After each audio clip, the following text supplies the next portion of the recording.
Break news. Sangareddy జిల్లా పాసమైలారం పారిశ్రామికవాడలో సిగాచి రసాయన పరిశ్రమలో జరిగిన భారీ పేలుడులో 12 మంది ప్రాణాలు కోల్పోయారు.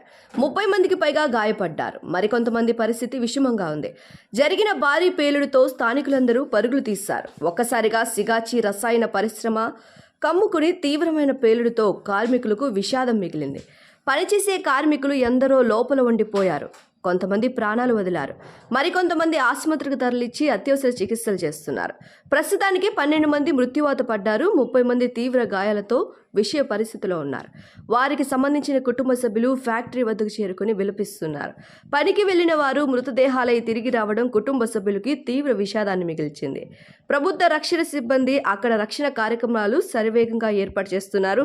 40 సంవత్సరాల నుంచి ఉన్న ఈ పరిశ్రమలో జరిగిన రసాయన పేలుడు వల్ల కార్మికులందరూ 100 మీటర్ల ఎత్తు వరకు ఎగిరిపడ్డారు.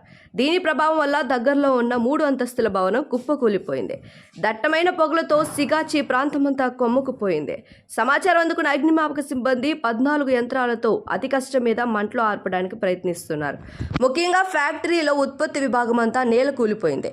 ఇక్కడ ఇరుక్కునిపోయిన కార్మికులు సహాయ బృందం ప్రాణాలు తెగించి బయటకు తీసి ప్రయత్నాలు చేపట్టింది. అక్కడ చేరుకున్న సంగారెడ్డి కలెక్టర్ మరియు ఎస్పీ అత్యవసర సహాయక చర్యలు సంబంధించిన ఆదేశాలను అమలుపరిచి సహాయక సిబ్బంది యంత్రాంగాన్ని పర్యవేక్షిస్తున్నారు.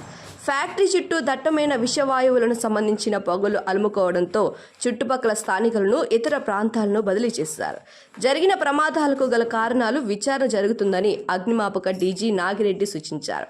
సిగాచి ఫార్మా యూనిట్లో మైక్రో క్రిస్టలైన్ అనే మెటీరియల్ తయారు చేస్తూ డ్రైనింగ్ ప్రాసెస్ విభాగంలో పేలుడు సంభవించిందని, వివరాలు ఇన్వెస్టిగేషన్లో తేలుతాయని వివరించారు.